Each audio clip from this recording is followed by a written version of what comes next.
রাসূলুল্লাহর সাহাবী হযরত আবু হুরায়রা রাদিয়াল্লাহু তাআলা আনহু ইশারের নামাজ পড়ে তিনি বাড়ির দিকে যাইতেছে। ইন দি মিন টাইমে একজন নারী হযরত আবু হুরায়রাকে ডাক দিয়েছে, ইয়া আবু হুরায়রা তাআল, হে আবু হুরায়রা একটু কাছে আসো। বলার সাথে সাথে রাসূলুল্লাহর সাহাবী আবু হুরায়রা বলতেছে, তুমি একজন নারী, আমি একজন পুরুষ, বেশি কাছাকাছি হইলে মাঝখানে শয়তান এসে ধোঁকা দিবে, যা বলার দূর থেকে বলো। মহিলা বলতে আছে, আবু হুরায়রা, জীবনে এমন একটা অপরাধ করছি, অপরাধের ঘাটতি অনেক বড় হয়ে গেছে, এই ভার, এই লোড আমি সহ্য করতে পারি না। গুনাহের চেয়ে বড় ভার কোনো জিনিস হতে পারে না, গুনাহের চেয়ে ওজনওয়ালা কোনো জিনিস পৃথিবীতে আর হতে পারে না। যারা যুবক আছেন, তরুণ আছেন, সাবধান, যৌবনকে কন্ট্রোল করেন, কারো উপরে জুলুম করবেন না। আজকে একটা মেয়ের ওন্না ধরে গোপনে টান দিবেন, অপেক্ষায় থাকেন, কিছুদিন পর আপনার চোখের সামনে আপনার ফ্যামিলির মেয়েদের ওন্না ধরে আরেকজন টানবে, দেখবেন কিছুই বলতে পারবেন না। কামা তাদিনু তুদানু, যেমন কর্ম রবের সিদ্ধান্ত তেমন হবে, কিচ্ছু বলতে পারবেন না, ধরে ফেলাইবে, চিপায় ফেলাইয়া শাস্তি দিবে আল্লাহ। প্রিয় ভাইয়েরা আমার, মহিলা বলতে আছে, আবু হুরায়রা, এমন একটা পাপ করছি, খাবার খাইতে গেলে পানি বুঝি আমারে ধিক্কার দেয়, তুমি তো পাপী নারী। যখন আমি মাটির উপরে চলি তখন মনে হয় মাটি আমারে ধিক্কার দেয়, কারণ মাটি রব্বুল আলামিনের সাথে একদিন কথা বলবেন, ইয়াউমা ইদিন তুহাদ্দিসু আখবারাহা। যেই মাটিতে আপনারা বসে আছেন, বিচারের ময়দানে মাটি বলবে, আল্লাহ, এরা বসে বসে কোরআন হাদিসের বয়ান শুনছে, এদেরকে আপনি মাফ করে দেন। মাটির জবান আল্লাহ খুলে দিবে। আবু হুরায়রা বলতে আছে, এবার বলো কি এমন পাপ করলা, গোপনে তওবা করো। মহিলা বলতে আছে, আবু হুরায়রা, আমার ভিতরটা জ্বলে পুড়ে তুষের মতো হয়ে গেছি, না পারি কারো কাছে বলতে, না পারি কারো কাছে শেয়ার করতে, একা একা নীরবে চোখের অশ্রু ঝরাইতে হয়। আবু হুরায়রা বলতে আছে, বলো এবার সেই পাপের কাহিনী কি? মহিলা বলতেছে, গোপনে আমি এক ফ্রেন্ডের সাথে জিনা করেছি। জিনা করলে হায়াতের বরকত নষ্ট হয়। এই যুবক, জিনা করলে হঠাৎ বিপদে পড়া লাগে, জিনা করলে এমন জায়গায় মুসিবতে পড়তে হয় যেখানে রবের সাহায্য ছাড়া পৃথিবীর কোনো সাহায্য কাজে আসে না। জিনা এমন একটা জিনিস, মানুষের ভিতরের পার্স পাতি ধ্বংস করে দেয়। জিনা, ব্যভিচার এমন একটা খারাপ কাজ, এটার শাস্তি হলো অর্ধেক মাটির ভিতরে গাইরা পাথর মেরে হত্যা করে দাও। জিনা ব্যভিচারের শাস্তি ভয়ঙ্কর শাস্তি। একজন বিবাহিত পুরুষ, একজন বিবাহিত নারী যদি জিনা ব্যভিচার করে, আল্লাহর কোরআনের আইন, এই রাষ্ট্র যদি ইসলামী রাষ্ট্র হয় আর কোরআন দ্বারা যদি সংসদ পরিচালনা করা হয়, একটা জিনার ব্যভিচার যদি, একটা জিনা ব্যভিচারের বিচার যদি বাংলাদেশে করা হয়, বিশ্বাস করেন বাংলাদেশের নারীরা দরজা খুলে ঘুমায় থাকবে, কারো সাহস নাই কোনো নারীর গায়ে হাত তোলার। শুধু তাই না, কোরআনের একটি আইন যদি এই সমাজে প্রতিষ্ঠিত হয়, আস-সারিকু ওয়াস-সারিকাতু ফাকতাউ আইদিয়াহুমা, নারী হোক পুরুষ হোক, কেউ যদি চুরি করে আর যদি সংসদ থেকে অর্ডার হয় চুরি করলে হাত কাইটা দাও, একটা আইন যদি এই জমিনে প্রতিষ্ঠিত করা হয়, কোটি টাকার মালিক দরজা খুইলা ঘুমাবে, কোনো চোরের সাহস নাই তার ঘরের মালে হাত দেওয়া। এজন্য আমরা চিল্লাই, প্রত্যেকটা মানুষ শক্ত হয়ে দাঁড়া বলবেন, স্ট্রং ভাবে চিৎকার মেরে বলতে হবে, আল্লাহর এই জমিনে কোরআনের আইন প্রতিষ্ঠিত হোক। আমরা চাই কি চাই না? যদি আমরা চাই তাহলে দিল থেকে কাজ করতে হবে। যারা কোরআনের পক্ষে থাকবে আমরাও তাদের পক্ষে থাকবো। প্রিয় ভাইরা আমার, আবু হুরায়রা বলতে আছে, কি করলা বলে জিনা করছি। এরপরে কি করলা বলে, জিনা করার পর পেটে একটা বাচ্চা আসছে, ওই বাচ্চাটা ভূমিষ্ঠ হওয়ার পরে নিজের হাতে হত্যা করেছি।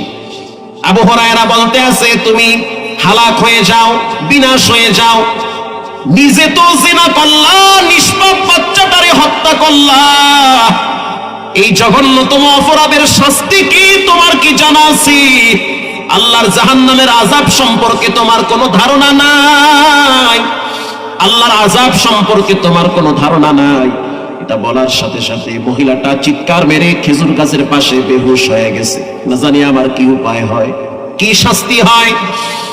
এবার হযরত আবু হুরায়রা রাদিয়াল্লাহু তাআলা আনহু নবীর দরবারে চলে গেল। চিন্তা করলো রাসূলুল্লাহ তো এখনো জীবিত আছে, আমি কেন মহিলাটাকে রাসূলুল্লাহর কাছে পাঠাইলাম না? আর মহিলাও যাইতে চায় না ভয়ের কারণে রাসূলের কাছে। এরপরে আল্লাহর হাবিবের কাছে যখন বিস্তারিত ঘটনা বলল, একজন নারী গোপনে জিনা করেছে, করার পরে এখন কান্নাকাটি করতেছে, জাহান্নামের ভয়, কবরের শাস্তির ভয়, সে নাকি রাতের বেলা ঘুমাইতে পারে না। আল্লাহর রাসূল বলতে আছে, আবু হুরায়রা, ইল্লা মান তাবা ওয়া আমানা ওয়া আমিলা সালিহান ফাউলাইকা ইউবাদদিলুল্লাহ। স্পষ্ট ভাবে শুনে নাও, আল্লাহর পক্ষ থেকে ঘোষণা হয়ে গেছে, ঈমান আনার পরে কেউ যদি পাপ করে, যত ধরনের অপরাধ আছে এগুলো যদি ঈমান আনার পরে করে, আবার যদি সে তওবা করে, রব্বুল আলামিন তার গুনাহটাকে মুছে ফেলে গুনার জায়গায় নেকি দিয়ে পূরণ করে দিবে। মহিলাটাকে জানায় দাও, আল্লাহর আযাব যেমন সত্য, আল্লাহর দয়াও তেমন সত্য। আল্লাহ রাব্বুল আলামিন তার চোখের পানি আর তওবার বিনিময়ে জিনার গুনাহ, বাচ্চা হত্যার গুনাহ রব্বুল আলামিন ক্ষমা করে দিয়েছে। হে যুবক, সাবধান! এই যে কথা বলি, ঘন্টার পর ঘন্টা চিল্লাই, কে পেট্রোল দেয়, কে অকটেন দেয়, কে ডিজেল দেয়। একটা গাড়ি কখনো কখনো গরম হয়, পেট্রোল ঢালা লাগে, অকটেন ঢালা লাগে, ডিজেল ঢালতে হয়, মোবিল ঢালা লাগে, গিয়ার অয়েল ঢালতে হয়। এই যে হায়াত নামের রেলগাড়ি চলতেছে, কে এটার পিছনে মেহনত করে, কে চালায়? বিবেক বলবে কেউ চালায় না, চালায় একজন, তিনি কে? তরুণ গুরুং করলে কিন্তু হঠাৎ ধইরা ফালাইবে, এমন ভাবে ধরবে সাউন্ড করার সুযোগ তোমার মালিক দিবে না। শ্বাস টানা, শ্বাস ছাড়া এই যোগ্যতা দিয়েছেন কে? আল্লাহর দেওয়া হায়াত কারে দিতেছেন? সাবধান হয়ে যান। প্রতিদিন 1.5 ঘন্টা সময় লাগে আল্লাহরে সিজদা দিতে, সেটাও দিতে চান না। সময়টারে কেমনে ব্যয় করেন, রবের ধরার থেকে কিন্তু কেউ পালাতে পারবেন না। এবার যখন মালিক আবার মেজাজ গরম কইরা কোমরের গামছা টাইট কইরা বাইন্দা এরপরে আবার জাল মারছে, মাছ মিসকল দিয়ে কয়, সাবধান, ধরতে পারবা না আমি এই জায়গায়।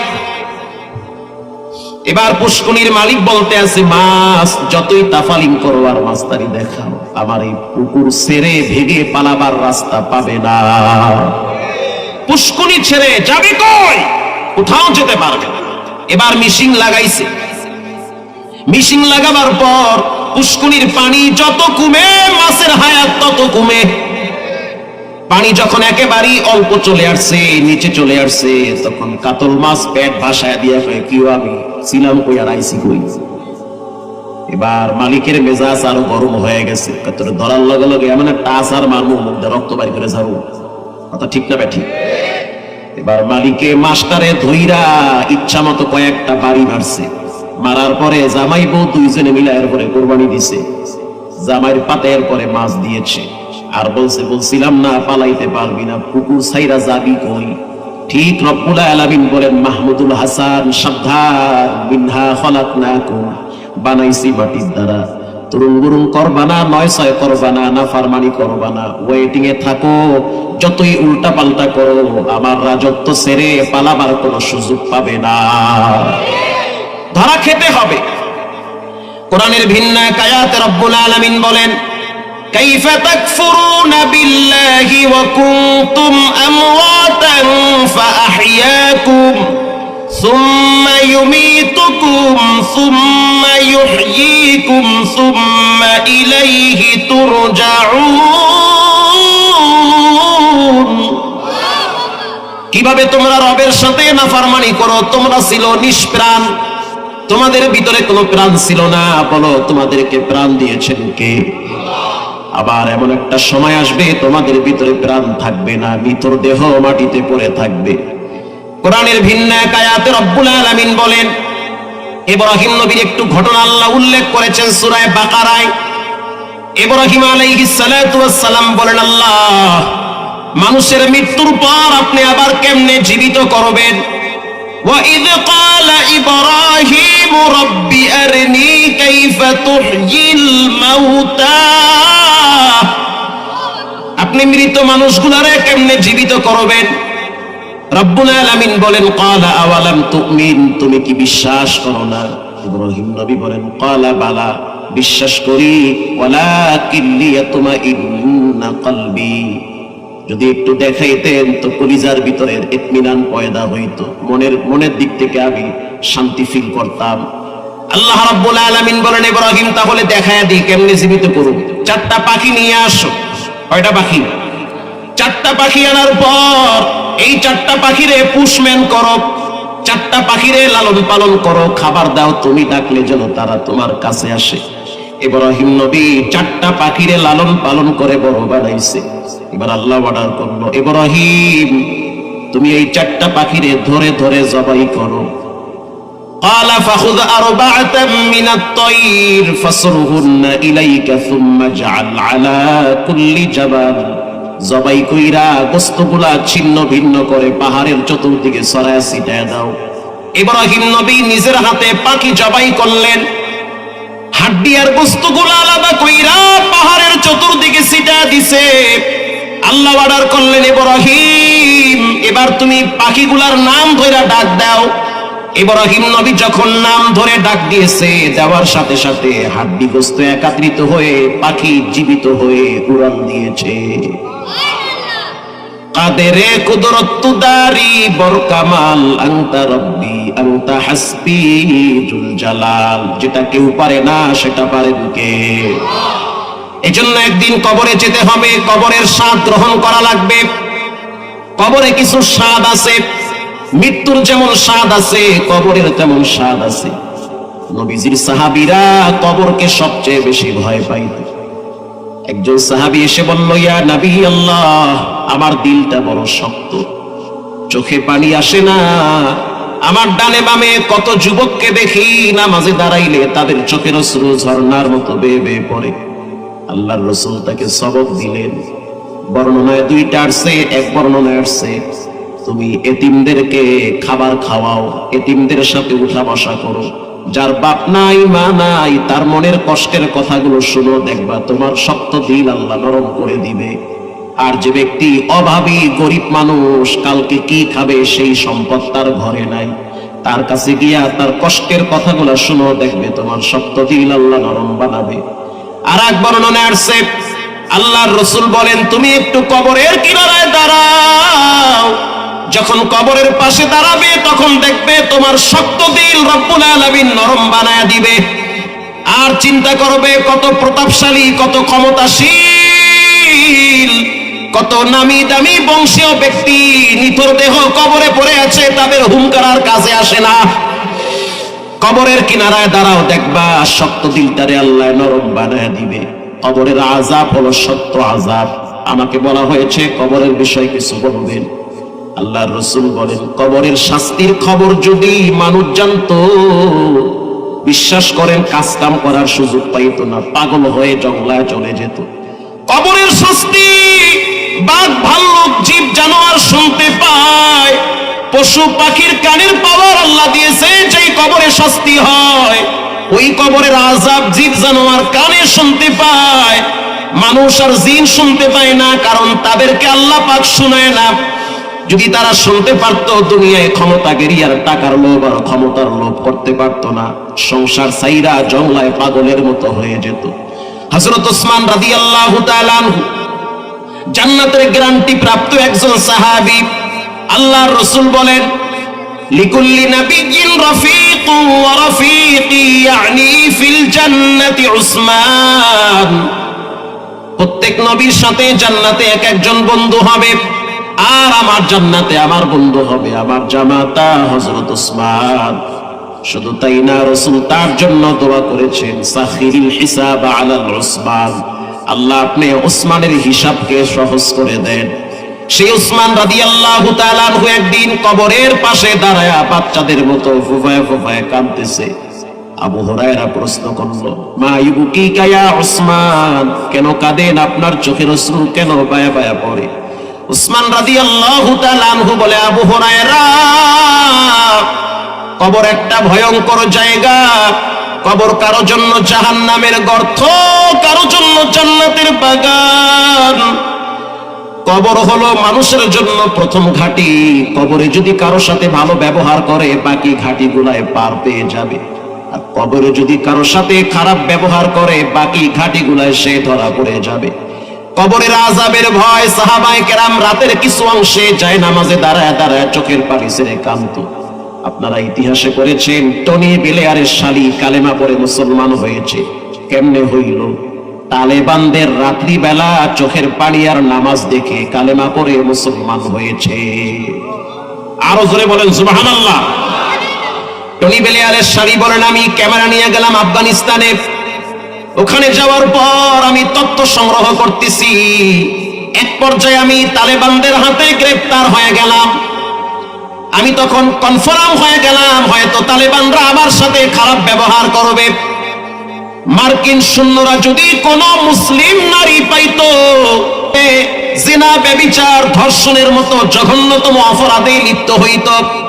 সৈন্যরা দীর্ঘদিন স্ত্রীর কাছে যায় না, দীর্ঘদিন তারা ঘর বাড়ির থেকে দূরে, এজন্য তাদের চাহিদা অনেক বেশি থাকে।